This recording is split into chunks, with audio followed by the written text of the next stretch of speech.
Hello, hi, welcome back to my channel. I'm Angela and this is La Luna Ray, and today I want to talk to you about working with crystals. So I love working with crystals, and I've had a few questions on my channel about how to work with crystals. Is it okay if they're just sitting there, or do you have to do something special to work with them? I'm going to tell you everything that I know about working with crystals. So if that is something that's on your mind, then you're in the right space. All you gotta do is relax and I will tell you everything that I know. Alright, so first I want to go over, or at least show you, my crystal spread right here. So let me just move my camera.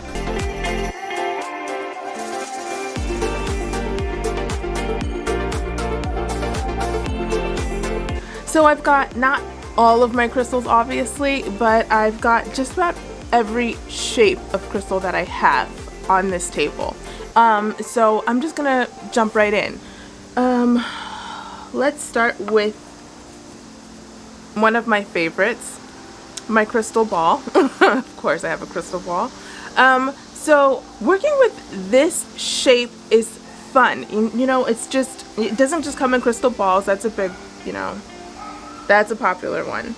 But I also have a rose quartz or a bonded rose quartz crystal ball, and I also have one of my favorites, my ocean jasper sphere. So working with spheres, it's really interesting when you work with spheres, because the way this energy is emitted, it's coming out in all directions. And before I even get to that part, really I should probably go over working with crystals.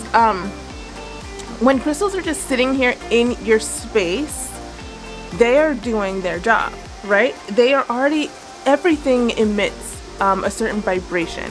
And so when you're working with particular crystals such as rose quartz, the vibration it's giving off is a loving vibration. And so it's going to give that energy off no matter what. You don't have to do anything in particular. Some things that you can do is make sure you're charging your crystals, right? Like taking them out under a full moon is a way to charge your crystals.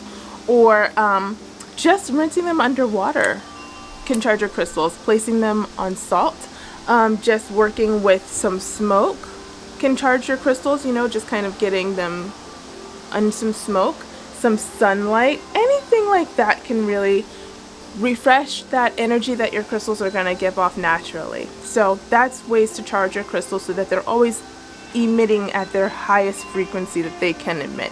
So working with a sphere, the energy is going to be going out at a 360 circumference, a complete circle all around. And the energy will be emitted about 12 inches away. And so if you're within 12 inches of a particular stone, and I'm sure it depends on the size of the stone as well, but you'll be sure to be working with its energy if you're that close, for sure. So this particular stone I love to keep inside my bedroom. It actually never leaves my bedroom. It's been in my bedroom for months. This is the first time it's been out in quite a while. I usually just like to, I burn sage every day in my room. I'm always using incense, and so that's kind of the way I like to charge my crystals. That's just what I do. But yeah, this sphere just kind of hangs out in my room. It gives off this loving energy. I put it on top of a stand that lights up, and so it's always being lit up every night, and its energy is just being cascaded on my walls. I actually love working with this. The other thing that I want to mention is that it is aura bonded, and so any stone that is aura bonded means that different kinds of metals have been kind of surrounding this particular crystal. And so now you've got the energy of gold, you've got the energy of platinum, depending on what kind of metals were aura bonded on top of that crystal. Now you've got added energy and all those different colors. It just makes it even more potent, even more special to work with. Alright, so that's working with spheres. I love working with spheres. I think they give off great energy. They're excellent to hold. One thing I want to also show you about spheres is stands, because obviously you want to put it somewhere and you want it to stay. So I do have like these little, this is I think this is a yellow quartz sphere, sphere stand. It's got like a, let me show you. It's got like, this is actually another sphere. It's yellow quartz, and this is the stand that it goes with. And it's got this little groove here for your crystal to sit right on top of. So, you know, it's easy to keep in its little spot when you have it on its little stand like that. You can also, if you don't need anything in particular to keep your spheres in a nice little spot. You don't have to go out and buy anything special for your spheres. You can just get like a regular ring. You know, I have like, if you just have like a simple ring, your sphere will sit right on top of your rings. Another thing that I absolutely love to do is get seashells. This is a seashell that I picked out at the beach. And this is my ocean jasper, and it sits perfectly inside of this seashell, and it just lays flat on the table there. So I do that all the time. A lot of my spheres are sitting on seashells. So that's working with spheres. They just give off that beautiful energy in all directions. Now you can also work with raw stones. I like working with raw stones. This is a raw citrine, a beautiful piece of raw citrine, and I've got a raw piece of, I actually really like this.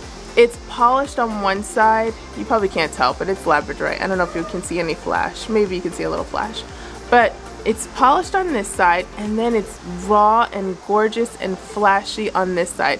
And I think the raw side of stones is so powerful, the side where nobody did anything to it. It's the way it was when it was formed, sitting inside the cave before it was brought out. I mean, it's raw. So I love having raw pieces of stones. I think that energy, it's not going to be given out at an even circumference like the sphere is. It's not going to be even. It's going to be a little more, not chaotic, but just, you know, not as organized. But I really find that its energy is going to be even greater though, because it's sitting in its raw form. I don't know, I just love raw stones. I think the closest they are to the way that they were formed, the better. And so I've got a few raw stones that I like to work with as well. And again, if you just leave them in your energy, if you leave them in your area, they give off their energy all the same. I also love working with plates. This is an agate plate. This is also ore bonded, so it's very, I don't know if you can even tell, but it's got a beautiful rainbow finish to it because it's ore bonded, and it's an agate plate. And I love working with these plates. I think during one of my videos I was making, the prophetic oil, dream oil video. I made that prophetic dream oil on one of my plates, an agate, blue agate plate. I love working my magic on these plates. I will make a grid on a plate. I will set a candle on a plate. I love doing that. I think it just adds even more even more energy and even more potency to whatever I'm doing when I'm working with an actual stone as a plate. So that's what I like to do with my plates. But then you can also, here's another plate. I actually really like this plate. This is a sodalite plate, and I actually put a candle on here. Like, keep it in my bedroom. Sodalite's great for sleeping. And so just putting a candle on top of it is a great way to kind of introduce that good vibration for sleep energy into your room, just like the candle, and it kind of further emits that energy into your space. The other thing I like to work with is you can also buy, they're still flat like a plate, but it's raw, so it's the cluster. It's a cluster here. This is hewlite. And I love this stone. This is a beautiful, soft, I love the energy of hewlite. I think it's just very gentle and soft and vibrant. But anyway, the other things that I like to do when I have little stone, or yeah, like little stones like this that are raw, is my rings. I like to charge my rings on top of little stones like this. You can put anything on top of it. If you got earrings, you've got any kind of other stone, but usually it's rings that I like to put on top of it to just let it charge. I also have this beautiful amethyst geode that's shaped like a heart. I leave this in my kitchen, and when I'm cooking and I gotta take off my rings, you know, I don't feel like going all the way to my room to put my rings away, I just put them inside one of these little crystal clusters that I have around the house, and they hold my rings, and it's a perfect little spot for them to charge while I am just preparing a meal or something. So that's what I love to do with these little flat crystals. I love those. So moving on. So the other thing that you will find when you go into our beautiful crystal shops is different kind of shapes, and it's like, well, what am I supposed to do with this particular shape versus another shape? So, you know, you can get your crystals carved. Obviously, we get our crystals carved into all kinds of things, spheres and whatever. I've got this gorgeous tourmaline, black tourmaline square. It's actually flat on one side. I don't know if you can see it, but it's like flat on this side. And so it sits perfectly on like a plate or something. And I've got, it's just a cube, a black cube of tourmaline. Black cubes are very interesting. If you look around the world in our history, Mecca. And I know you probably heard of Mecca. The Muslims go to Mecca. It's the whole like a pilgrimage for them to go to Mecca and to walk around a black sphere 7 times, and once they get to the black sphere, it's supposed to be a transformational experience. But it's not just them that really have a lot of reverence for a black sphere. There's other cultures and other religions that have the same thing about black spheres, but that's a different video. Anyway, I love my black tourmaline sphere. I leave it usually in a more popular space in my house, more like our kitchen, living room area. I leave it in, and it just, again, emits protection into that area. Now, it's not shaped like a sphere, so the way this is going to emit, it's going to be more like from the edges that it's flat. It's going to be kind of emitting this protective energy. But I love working with it. I think it's absolutely beautiful, and it feels so powerful. Every time I hold it, it always feels so powerful. So I love working with this, and this is just one particular shape that I just thought was really awesome. But then when I started to kind of dive down a rabbit hole of black spheres and history, it's just got kind of interesting. So I actually have it sitting on my shungite plate. I forgot to bring out my shungite plate. I wanted to show you. I already talked about our plates, but shungite is actually so phenomenal. I have to do a video just on shungite alone. This is a very purifying stone, and I like the plate because you can put your drinks on it. Like, what do I have here? I have a little bottle of water.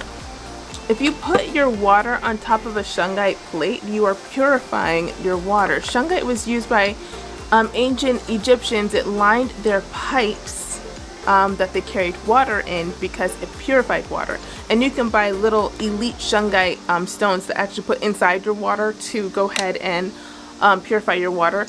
Or you can do it, that's a direct method, right? If you put the stone inside your water. But you could do it in an indirect method by actually just putting your water on top of a shungite plate. You could even put your electronics, like your cell phones or, you know, your smartwatches, on top of a shungite plate to also help with all the bad things that those things can emit. But anyway, working with shungite plates, I love them. I love shungite. Shungite's a really amazing stone, and I gotta do a whole video on it. It deserves an entire video all by itself. But anyway, moving on from there, another shape of crystals that you will run into is the cluster.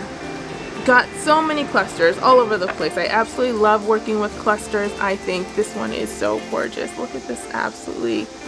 It was just clear quartz that they aura bonded with hues of pink and blue and all of the rainbows there. I mean, that is just an absolutely gorgeous stone. But, and this is just angel quartz. Beautiful. I love working with crystal clusters. Again, it's very natural, and it will emit this beautiful raw natural energy because this is just the way it was formed as it was growing. And again, it's not going to be something that you could put in the center of a grid or anything because it's not as organized and uniform, but it's still a beautiful stone to put in your space because, again, it will emit powerful energy into your space. As long as you're charging it and you're just caring for it and loving on it, it's going to work with you. So I love working with crystal clusters. I think they're beautiful.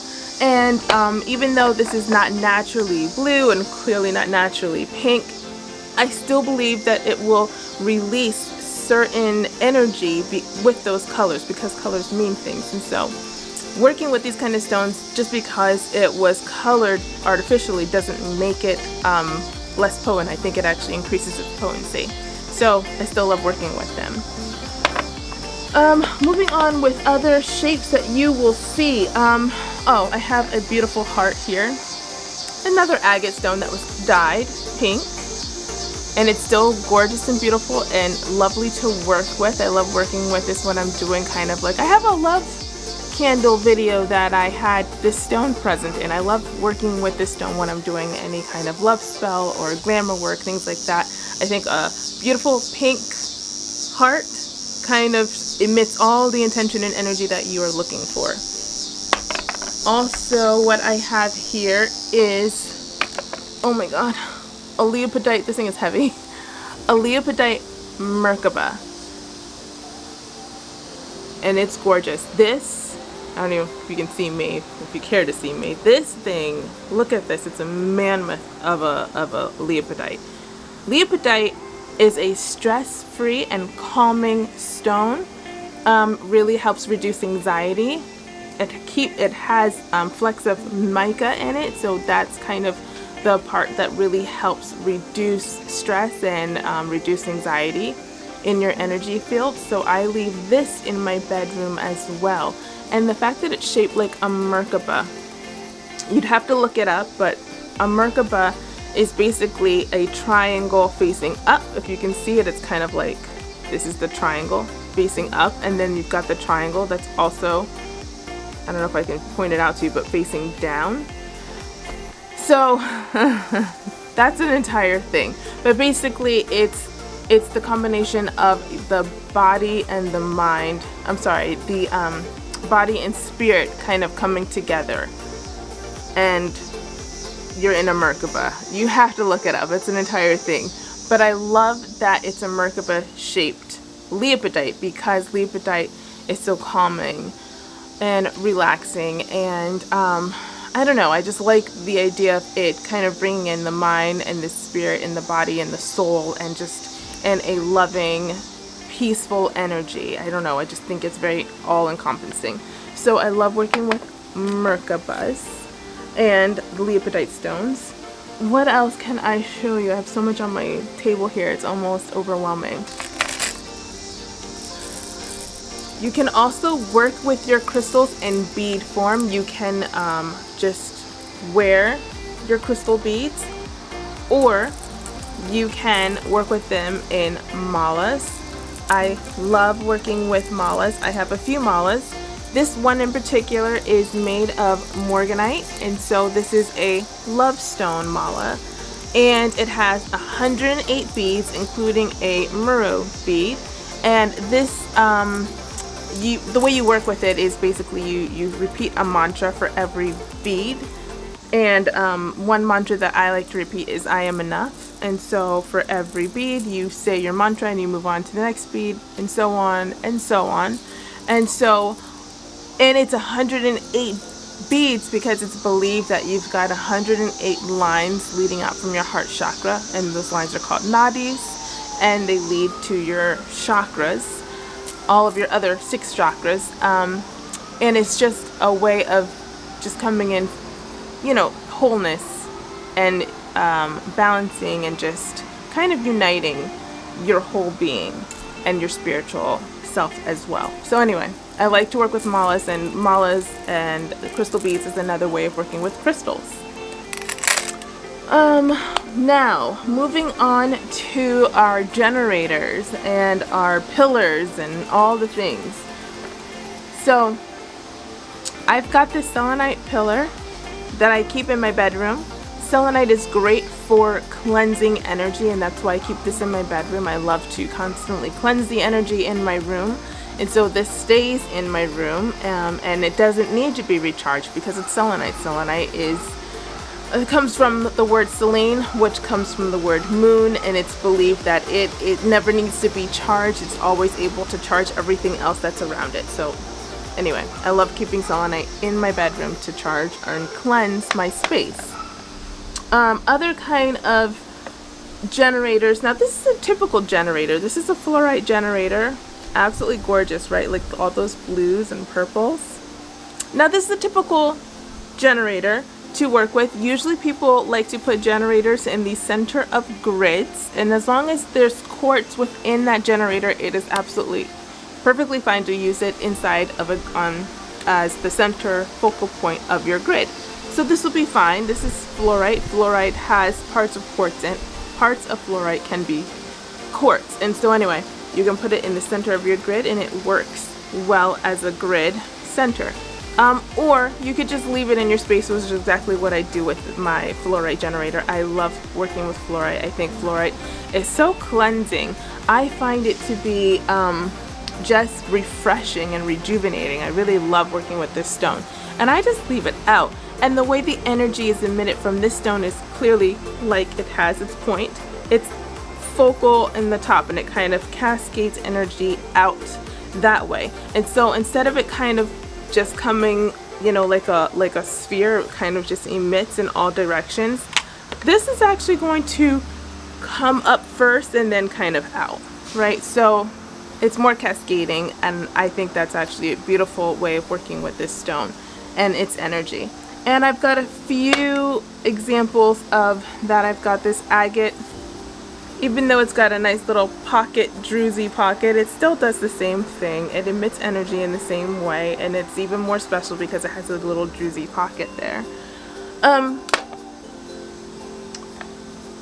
This particular stone, I think it would be more considered a obelisk instead of a generator, because it's four-sided, not six-sided like a generator is. This obelisk though is really special because, and I can show you another obelisk I have. This is a clear quartz obelisk that's four-sided. That's why it's an obelisk. It's got that little pyramid on top with the four sides. So that's considered an obelisk. And that's just a regular polished obelisk that's flat on the bottom and pointing on the top and just four sides. This particular obelisk though is even more special because this is grape chalcedony, and they polished the three sides and they left this particular side raw, which again, I love working with raw stones, and so I think it's absolutely beautiful that you've got this nice beautiful raw side that nobody touched and is left the way that God created it. And I think it makes it even more special when you've got a spot here that is just the way that it was made. So working with this, again, I like to just have it in I actually keep this in my room. I think it also gives off a beautiful, gentle, loving energy. I think that it is just, I don't know, it's beautiful. I absolutely love it. And it has gorgeous colors. But I do like to keep it in my room. I find it to be very gentle and soothing. The only stone I don't keep in my bedroom, for sure ever, is quartz, because quartz is very strong and it can disrupt your sleep. And so I don't like to keep quartz in my bedroom.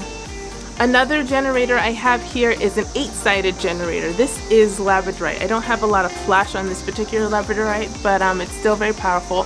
8-sided. So I wanted to bring that up because the more sides that a stone is cut, the higher the vibrational energy becomes. Working with labradorite is a stone you want to work with during the new moon, and during the new moon is when you kind of make your wishes and you kind of call in abundance during that time.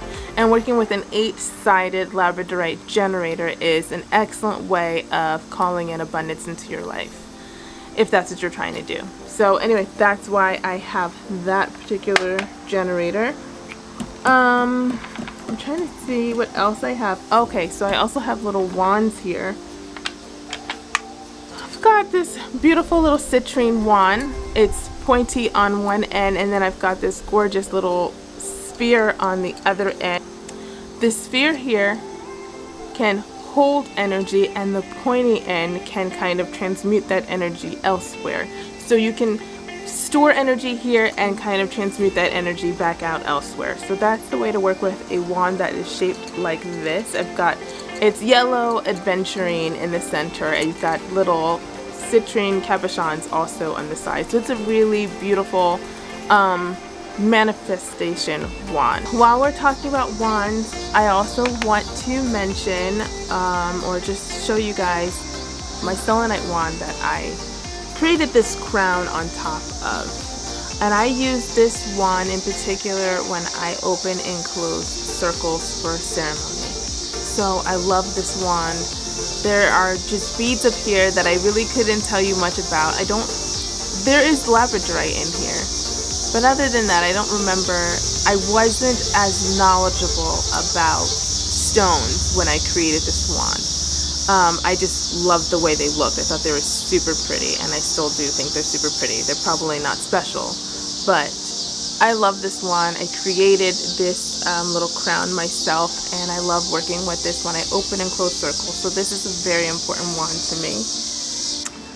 I've also got this 12-sided clear quartz vogel that is wider on one end and narrower on the other end, and this is such an important tool to me because I use this to activate my grids.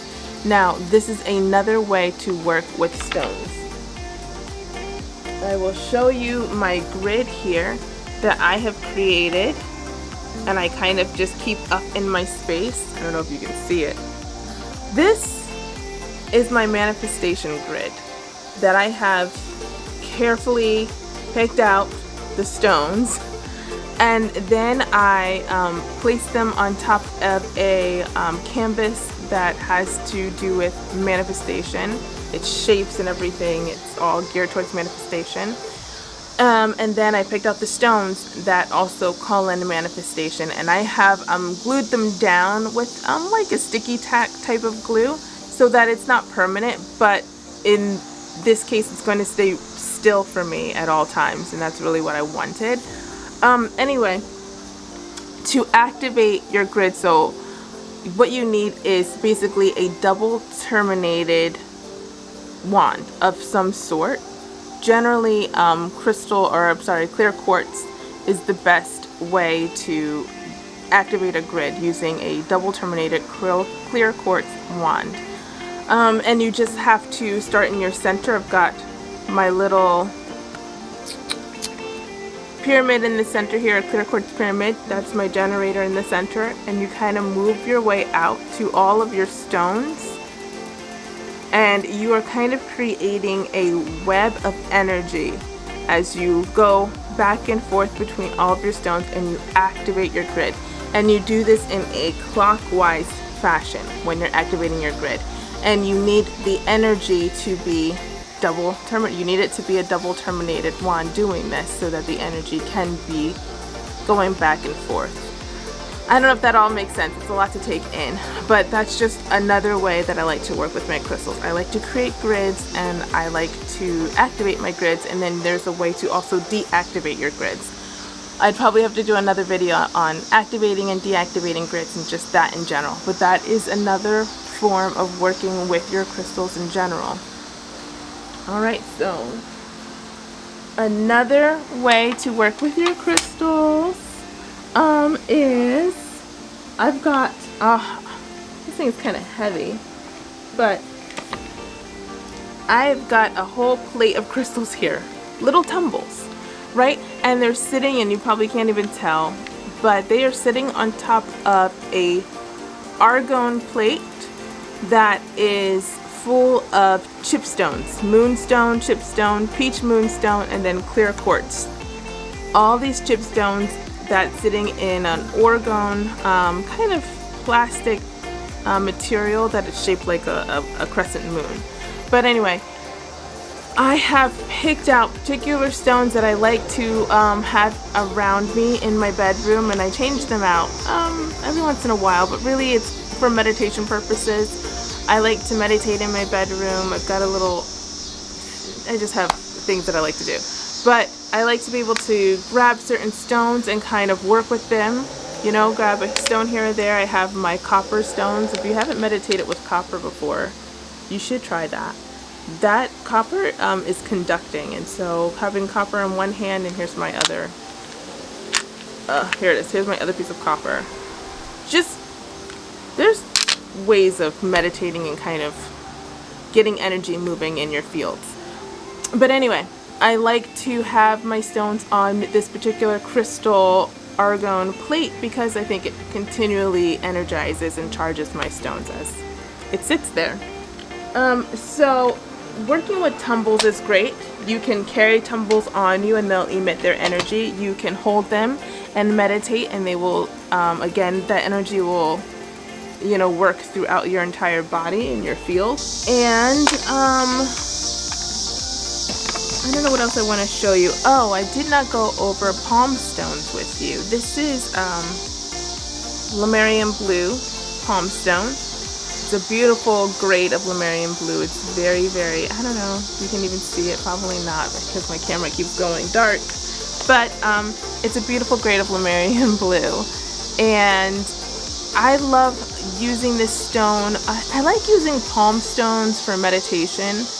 I find them to just be soothing. I like to work with a golden sheen black obsidian palm stone during like a new moon or just at night. I don't know.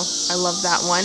I love to work with this particular palm stone when I want to call in more peaceful energy. And I've even like used it almost like a bar of soap, kind of like cleansing myself. If there are just whatever reason I just feel like I need extra cleansing, I like to work with palm stones because you can kind of actually rub it on you like a bar soap, and I don't know, it just makes me feel like I'm cleansing myself even more with that particular stone. So those are palm stones. Oh yeah, and then of course my salt. Now I've got salt pillars, at least 3 of them I'm sitting around my house. This is just a cute little salt pillar candle holder, but the salt pillars that I have in my house, I have in certain corners. Now I know it's not a stone, it's salt, and salt is a cleansing energy, so I like to have them around my house. I like to light them and just let them emit that cleansing energy in the corners of my home. So even though it's not a crystal, I do find it still important and still bringing in that cleansing energy into my space, and so that's why I bought a salt little pillar here to show you. And the only other stone up here that I don't have to show you is my flames, only because I don't remember where I placed it. I don't know, I probably have it on display somewhere in my house. I just have no idea where I put it. But I have a aura bonded clear quartz flame, and you will see those in your magical shops. Those little flame stones are kind of big and they're shaped like a fire flame. And those are actually meant to be put on your chakras. I have the clear quartz or bonded one because it will really encompass all the colors, and so it'll really encompass all of the chakras. And so you use that, you place it on your chakras, and it kind of helps open those chakras, get them moving if they're stuck or if they're just, you know, not really working well. A flame stone can kind of help open up chakras and get them moving again. So those are ways to work with flames. I want to say I went over all the stones on my table, and I just can't think of anything else to tell. I think the general gist of this video is just to let you know that you can have your crystals in your space just sitting there and they will emit their energy, and that's all they are going to do, and that's all you need to do. You just need to charge them, you know, using smoke or salt, or taking them out under a full moon, or just rinsing them under water if they're water soluble, you know, selenite. Usually any stone that ends in "ite" probably should not be put in water.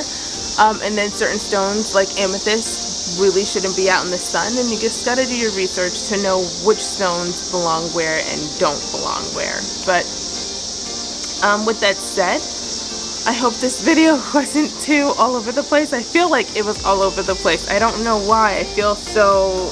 I think it might be because I'm surrounded by all these crystals right here in front of my face, and it's a lot of energy just coming from this table, and I just feel almost a little scatterbrained. But I hope that I was able to tell you some things. I hope you learned something in this video.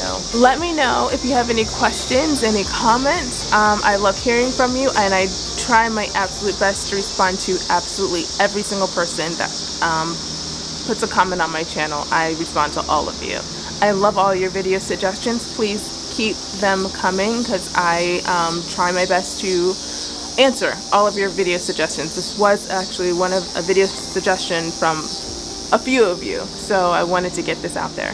Anyway, I love talking to you guys, and I hope you have a very blessed day, and talk to you later. Bye.